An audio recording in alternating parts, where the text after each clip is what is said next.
Hello students, মই ঋতুপৰ্ণ বৰা আৰু তোমালোকক স্বাগতম জনাইছো তোমালোকৰ ইউটিউব চেনেল জ্ঞানম টিউচনলৈ। সো লাষ্ট ক্লাছত আমি তোমালোকৰ যেটো 12th চেপ্টাৰ 12 নম্বৰ যেটো চেপ্টাৰ আছিল অৰ্গেনিক কেমিষ্ট্ৰি হেতু ষ্টাৰ্ট কৰিছিলো। আৰু আমি লাষ্টৰ ক্লাছত গম পালো অৰ্গেনিক কম্পাউণ্ড হয় কি, তাৰপিছত কাৰ্বন কম্পাউণ্ড বিলাকৰ মানে অৰ্গেনিক কম্পাউণ্ড বিলাকৰ আমি দুটা টাইপৰ বন্ডিং পাইছিলো, এটা হল সিগমা বন্ড আৰু এটা হল পাই বন্ড। তো কাৰ্বন এটমটো চাই পিনি কাৰ্বনৰ সেই মলিকুলটো চাই পিনি কেনেকৈ আমি তাৰ বন্ড বিলাকৰ বিষয়ে আমি গম পাওঁ, কোনডাল সিগমা বন্ড হয়, কেইডাল তাত পাই বন্ড আছে, কেনেদৰে গম পাওঁ সেইবিলাক আমি ষ্টাডি কৰিলো। আৰু লগতে কাৰ্বন কম্পাউণ্ড বিলাকত সেই কাৰ্বন এটম বিলাকৰ প্ৰত্যেকটোৰে হাইব্ৰিডাইজেশ্যন আমি কেনেকৈ উলিয়াব পাৰোঁ সেই বিষয়ে আমি লাষ্ট ক্লাছত ষ্টাডি কৰিলো। এটা মোৰ এটা সৰু মিষ্টেক হৈ গৈছিলে দুটা, যিবিলাকে বুজি পাইছা ভালদৰে কম, যিটো কনচেপ্টটো যদি বুজি পাইছা তেতিয়াহ'লে তোমালোকে গম পাইছে বাৰু। মই যেতিয়া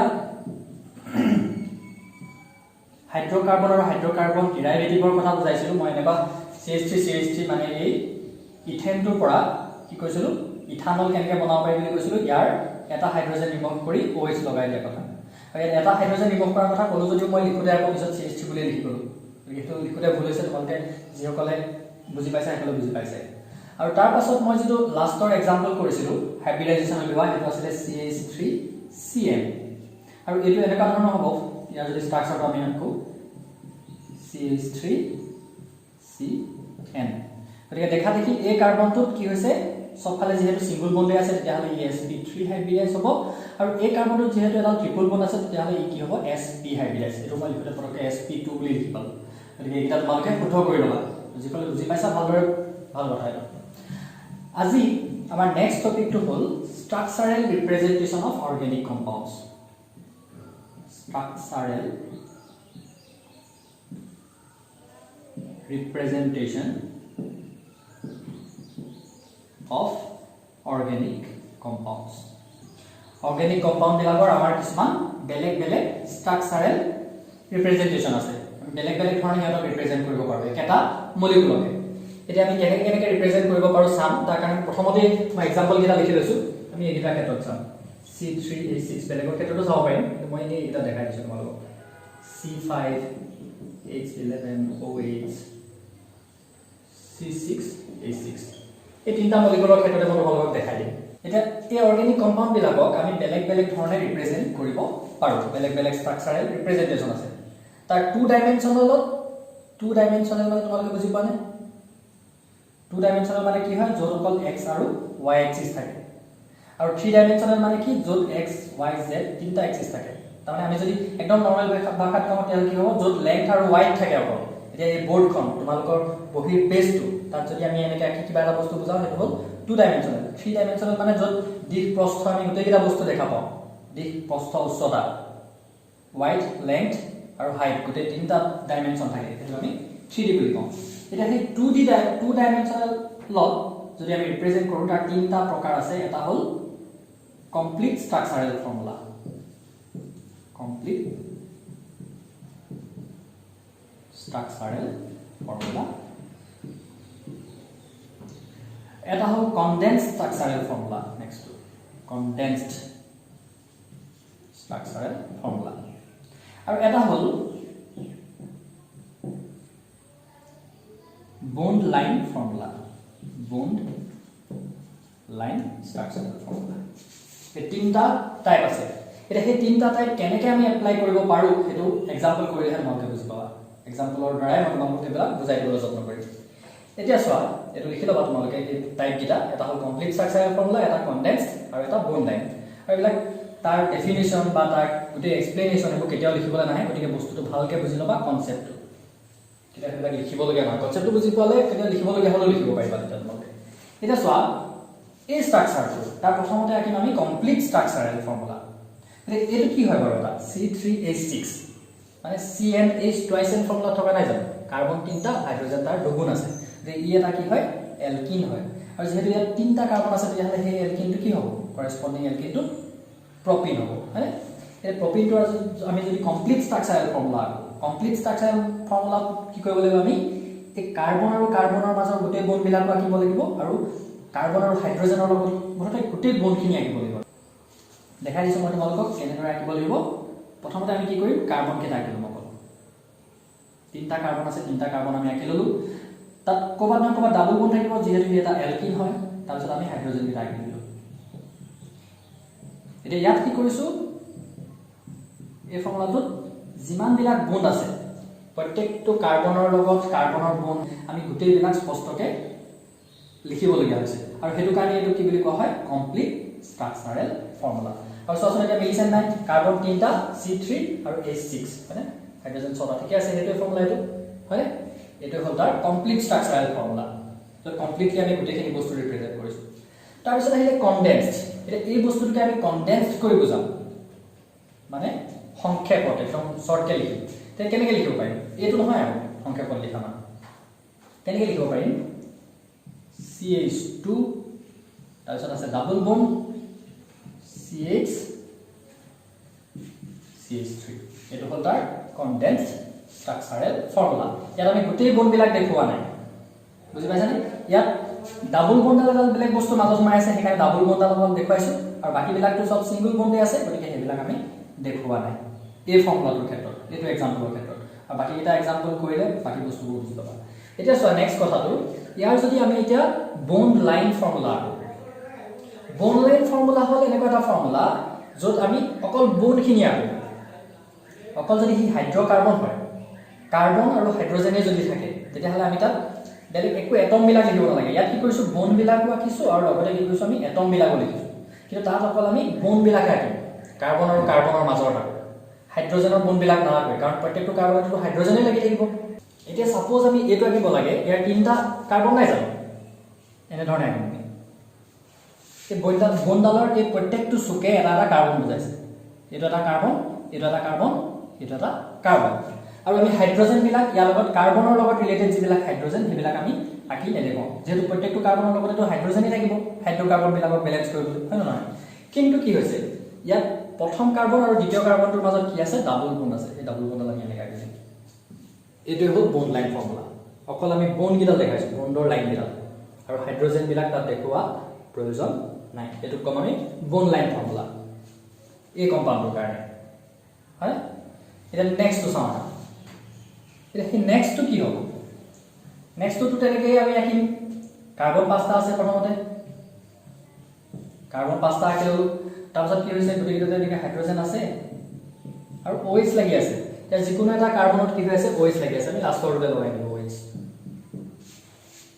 এইটো এই হাইড্ৰজেনটো কিন্তু এই অক্সিজেনটোৰ লগত লাগি আছে, ই কাৰ্বনৰ লগত লাগি থকা নাই, সেইটো মন কৰিবা তোমালোকে। OH গ্ৰুপটো, গতিকে OH এডাল বন্ড এনেকুৱা। তাৰপিছত বাকী আমি হাইড্ৰজেনবিলাক আঁকি দিলোঁ। প্ৰত্যেকটো কাৰ্বনৰ এনেকৈ মাজৰবিলাকতো এনেকৈ দুটা দুটা থাকিব, প্ৰত্যেকটো কাৰ্বনৰ 4ডাল বন্ড থাকিব লাগিব যিহেতু। তাৰপিছত এইটো OH হ'লে। এতিয়া অক্সিজেনটোৰ থাকিব লোন পেয়াৰ, আৰু লোন পেয়াৰটো দেখুওৱাটো কিন্তু বাধ্যতামূলক নহয়। এই যিটো আমি কমপ্লিট ষ্ট্ৰাকচাৰেল ফৰ্মুলা আঁকিম, তাত লোন পেয়াৰটো দেখুৱাবও পাৰি আৰু নেদেখুৱালেও হৈ যায়। লোন পেয়াৰ মানে কি, চোৱা অক্সিজেনৰ আমি কেইটা ইলেক্ট্ৰন থাকে বুলি গম পাওঁ, অক্সিজেনৰ যিহেতু 6টা ইলেক্ট্ৰন থাকে, হয় নহয়? সেই 6টা ইলেক্ট্ৰনেৰে কি হ'ল, এটা ইলেক্ট্ৰনে হাইড্ৰজেনটোৰ লগত বন্ড কৰিলে, এটা ইলেক্ট্ৰন এইফালে আছিলে, এটা ইলেক্ট্ৰন এইফালে হাইড্ৰজেনটোৰ লগত এডাল বন্ড ফৰ্ম কৰিলে, এইফালে এই কাৰ্বনটোৰ লগত বন্ড ফৰ্ম কৰোঁতে এটা ইলেক্ট্ৰন ইউজ হ'ল। আৰু বাকী থাকিলে কেইটা, 4টা ইলেক্ট্ৰন বাকী থকা নাই জানো, মানে 2টা লোন পেয়াৰ বাকী থাকিলে ইলেক্ট্ৰনৰ, আৰু সেই ইলেক্ট্ৰনৰ পেয়াৰকেইটা আমি এনেদৰে তাত দেখুৱাব পাৰোঁ, আৰু সেইটো নেদেখুৱালেও হৈ যায়। গতিকে ইয়াৰ কমপ্লিট ষ্ট্ৰাকচাৰেল ফৰ্মুলা হ'ল এইটো। আৰু ইয়াৰ নামটো কি হ'ব, 5টা কাৰ্বন আছে আৰু OH গ্ৰুপ লাগি আছে, গতিকে সি কি হয়, পেণ্টানল। গম পাইছানে, এইটো হ'ল পেণ্টানল। এতিয়া ইয়াৰ কনডেন্স ফৰ্মুলাটো আমি চাম কেনেধৰণে আহিম। চোৱা ইয়াত কি হৈছে, প্ৰথমতে আছে CH3, তাৰপিছত কি হৈছে CH2 এই গোটেইকেইটা CH2 নহয় জানো, 4টা CH2 আছে, কিন্তু লাষ্টৰ CH2টোৰ লগত কি আছে, OH লাগি আছে। গতিকে এই মাজৰ যিকেইটা CH2 আছে সেইকেইটাক আমি কেনেদৰে লিখিব পাৰিম, CH2 3টা CH2 আছে মাজত। তাৰপিছত কি হৈছে, আকৌ সেই CH2টো আছে আৰু তাৰ লগত কি লাগি আছে, OH লাগি আছে। গতিকে কনডেন্স ফৰ্মুলা ইয়াৰ যদি আমি লিখোঁ, কনডেন্স ফৰ্মুলাটো এইটো টাইপত লিখিব লাগিব। বুজি পাইছা কথাবিলাক, এনেকুৱা ধৰণে। এতিয়া ইয়াৰ আমি বন্ড লাইন ফৰ্মুলা আঁকিম। মই কি কৈছিলোঁ আগৰটোত, যে বন্ড লাইন ফৰ্মুলা আমি যেতিয়া লিখিম, তেতিয়া আমি কি কৰিম, যিটো হাইড্ৰ'কাৰ্বন পাৰ্ট আছে তাত আমি কেৱল কাৰ্বন কাৰ্বন এনেকৈ বন্ডবিলাক লিখি যাম হয়নে আৰু কিন্তু ইয়াত যদি কিবা হেটেৰো এটম থাকে বিষম পৰমাণু বা ফাংচনেল গ্ৰুপ যদি লাগি থাকে তেতিয়া কি হ'ব আমি ফাংচনেল গ্ৰুপটো কিন্তু লিখিব লাগিব পাঁচটা কাৰ্বনৰ কাৰণে কেনেকৈ দেখাম এটা কাৰ্বন দুটা কাৰ্বন 3 4 5টা কাৰ্বন এইখিনিলৈকে তাৰমানে আমাৰ হৈ গ'ল এইখিনিলৈকে কাৰ্বন কেইটা লাগে ইয়াতো বেলেগ একো লাগি থকা নাই কাৰ্বনৰ লগত হাইড্ৰোজেন হাইড্ৰোজেন হাইড্ৰোজেন কিন্তু এই লাষ্ট কাৰ্বনটোৰ লগত কি লাগি আছে OH গ্ৰুপটো লাগি আছে OH টো এটা গ্ৰুপ হয় বুজিলো গতিকে এই হাইড্ৰোজেনটো কিন্তু আমি দেখাব লাগিব বন্ড লাইন ফৰ্মুলা হলেও এটো OH টো যেহেতু এটা বস্তু গতিকে ইয়াক আমি আকি দেখাব লাগিব বাকি কাৰ্বন আৰু হাইড্ৰোজেনৰ মাজৰ বন্ডবিলাক দেখুৱাৰ কোনো প্ৰয়োজন নাই কাৰ্বন কাৰ্বন কেৱল বন্ডবিলাক দেখাব লাগিব আৰু তাৰ লগত যদি কিবা বিষম পৰমাণু লাগি থাকে বা ফাংচনেল গ্ৰুপ লাগি থাকে বিষম পৰমাণু মানে কি বুলি ক'লো মই হেটেৰো এটম যেটো তোমালোকে আগতে পাইছা হেটেৰো এটম বুলি কাক কম হাইড্ৰোকাৰ্বন এটা কাৰ্বন আৰু হাইড্ৰোজেনৰ বাহিৰেও বেলেগ যিবিলাক এটম সোমাই থাকে বেলেগ এলিমেন্টৰ যদি এটম সোমাই থাকে অক্সিজেনে হওক নাইট্ৰজেনে হওক সালফাৰে হওক সেইবিলাক আমি কি বুলি কম অসমীয়াত কম বিষম পৰমাণু আৰু ইংলিছত ক'বলৈ গ'লে সেইবিলাক হ'ল হেটেৰো এটম গতিকে হেটেৰো এটম বিলাক এনেকৈ দেখুৱাব লাগিব এইটো হ'ল ইয়াৰ বন্ড লাইন ফৰ্মুলা হ'লনে বুজি পাইছা নেক্সট ওয়ান নেক্সট এটো যদি আমি চাওঁ C6H6 তো আমি পাইছিলো নাই আগতে কি বস্তু আছিল C6H6 টো এতিয়া C6H6 এনেকৈ পুনকে আমি পাব পাৰিম জানো ছটা কাৰ্বনৰ লগত ছটা হাইড্ৰোজেন দি দিলে প্ৰত্যেকটোৰ লগত এটা এটা যদি আমি হাইড্ৰোজেন দিলো কাৰ্বন কিটা বেলেন্স হ'ব জানো গোটেইটা কাৰ্বন কিমান হ'ব লাগিব চাৰিটা চাৰিডাল বন্ড থাকিব লাগিব যেনেকৈ হলো কাৰ্বনটোৰ লগত চাৰিডাল বন্ড ৰিলেটেড হৈ থাকিব লাগিব গতিকে সেইটো সম্ভৱ নহয় এনেকৈ কিন্তু C6H6 টো আমি কিহৰ ফৰ্মুলা বুলি পাইছো বেনজিনৰ ফৰ্মুলা বেনজিনটো কেনেকুৱা আছিল গম পাইছা নাই বেনজিনটো হ'ল এনেকুৱা আৰু তাত কি থাকে এডাল ডাবল বন্ড এডাল সিঙ্গল বন্ড থাকে এনেকৈ আৰু প্ৰত্যেকটো কাৰ্বনৰ লগত এটা এটা এনেকৈ হাইড্ৰোজেন লাগি থাকে এটো হল কমপ্লিট স্ট্ৰাকচাৰেল ফৰ্মুলা C6H6 এটো আমি পাইছো আগতে তেনো হল এটো হল তাৰ ফৰ্মুলা ইয়াৰ কোনো কনডেন্স ফৰ্মুলা নাথাকে আকৌ বেলেগ এটো C6H6 টো এনেকৈ লিখিব লাগিব বুজি পাইছা নেক্সট ইয়াৰ যদি আমি এতিয়া অকল বন্ড লাইন ফৰ্মুলাটো লিখো কি হ'ব ইয়াত কাৰ্বন আৰু হাইড্ৰোজেনৰ বাদেতো বেলেগ একো নাই অকল আমি এনেকৈ লিখিব লাগিব লিখি তাক কি কৰিব লাগিব এটো হৈ গ'ল এটো তাৰ বন্ড লাইন ফৰ্মুলা ঠিক আছে এতিয়া ইয়াৰ তোমালোকক মই দুটামান হোমৱৰ্ক দিওঁ তোমালোকে এটা ট্ৰাই কৰিবা কৰিবলৈ এইকেইটা কমপ্লিট স্ট্ৰাকচাৰেল ফৰ্মুলা লিখিবাচোন এটা হল এটো হল তাৰ পিছত আৰু কি দিওঁ কমপ্লিট স্ট্ৰাকচাৰেল ফৰ্মুলা এইটা লিখিবা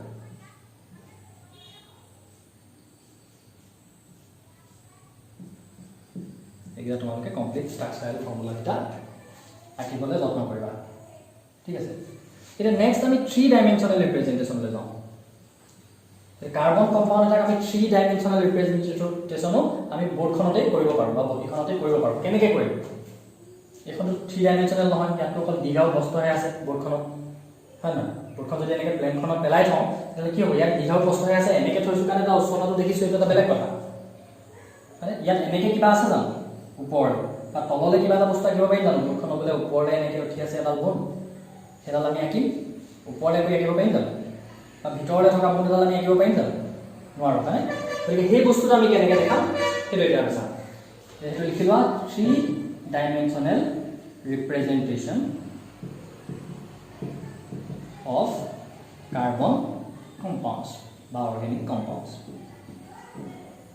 এতিয়া এই কাৰ্বন এটম বিলাকৰ যেটো টেট্ৰাভেলেন্সি টেট্ৰাকোভেলেন্সি যেটো কি থাকে টেট্ৰাহিড্ৰেল শেপত থাকে আমি পিছলৈ এবিলাক পাম ভালকৈ ষ্টাডি কৰিবলৈ টেট্ৰাহিড্ৰেল শেপ মানে কি হ'ল এই যে চাৰিডাল বন আমি যদি তাক 2 ডাইমেনশনালত দেখুৱাও তেতিয়াহ'লে নৰমালি আমি এনেকৈ দেখালে হৈ যায় কাৰ্বনটো আছে চাৰিফালে চাৰিডাল বন আছে কিন্তু প্ৰকৃততে কাৰ্বনটো বনগিডাল এনেকুৱা ধৰণে থাকে ট্ৰাইপড বিলাক যে থাকে মোবাইলৰ ট্ৰাইপড বা ক্যামেৰাৰ ট্ৰাইপড ষ্টেণ্ড বিলাক যে থাকে তেনেকৈ তিনটা ঠেং হৈ এনেকৈ থাকে তিনিফালে তিনটা ঠেং তলৰ বনগিডাল আৰু ওপৰৰ বনডাল এনেকৈ ওপৰত থাকে বুজিছানে সেই বস্তুটো আমি কেনেকৈ ৰিপ্ৰেজেন্ট কৰিম এতিয়া বৰ্ডত 3 ডাইমেনশনাল শেপত কেনেকৈ কৰিম কাৰ্বনটো কাৰ্বন আমি এনেকৈ লিখিম আৰু ধৰি লওক তাৰ দুডাল বন্ড এই বৰ্ডখনৰ ওপৰতে আছে এই দুডাল বন্ড এই বোৰ্ডখনৰ ওপৰতে আছে মানে এই প্লেনত এডাল এনেকৈ আছে এডাল এনেকৈ আছে আৰু এডাল বন্ড ধৰি ললো এনেকৈ আছে তোমালোকৰ ফালে ওলাই আছে যিফালৰ পৰা তোমালোকে চাইছা সেইফালৰ পৰা আছে এনেকৈ ওপৰলৈ ওলাই আছে সেই ওপৰলৈ ওলাই থকা বন্ডডাল কেনেকৈ দেখাম মানে যিজন মানুহে চাইছে সেই অবজাৰ্ভাৰজনৰ ফালে আছে সেই বন্ডডাল আমি কেনেকৈ দেখাম এনেকৈ ডাঠকৈ আঁকিম এনেকুৱা ধৰণে ইয়াত কাৰ্বনো লাগি থাকিব পাৰে ইয়াত হাইড্ৰজেন বেলেগ এটম যিকোনো এটম লাগি থাকিব পাৰে ঠিক আছে কাৰ্বনৰ লগত যিবিলাক এটম লগ লাগিব পাৰে তাৰ যেনেকুৱা তেনেকুৱা এটম লাগি থাকিব পাৰে ইয়াত OH এটাও লাগি থাকিব পাৰে গম পাইছানে কি লাগি থাকিব কিন্তু মই বন্ডকেইডাল দেখাইছোঁ ঠিক আছে এতিয়া আৰু এডাল বন্ড সাপোজ ইফালে আছে তোমালোকে এইফালৰ পৰা চাইছা নহয় ইফালে আছে বৰ্ডখনৰ তললৈ সোমাই আছে সেই তললৈ সোমাই থকাডাল আমি কেনেকৈ দেখাম এনেকুৱা ধৰণে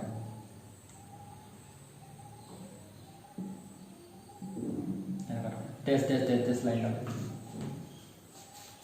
এনেকৈ মই লিখিয়ে দিছোঁ বাৰু এইকেইটা যেনিবা হাইড্ৰজেন এইটোত যেনিবা OH এটা লাগি আছে এইফালে হাইড্ৰজেন এটা লাগি আছে গতিকে এই 3 ডাইমেনশ্যনেল ৰিপ্ৰেজেণ্টেশ্যন এই বন্ডকেইডালে কি বুজাইছে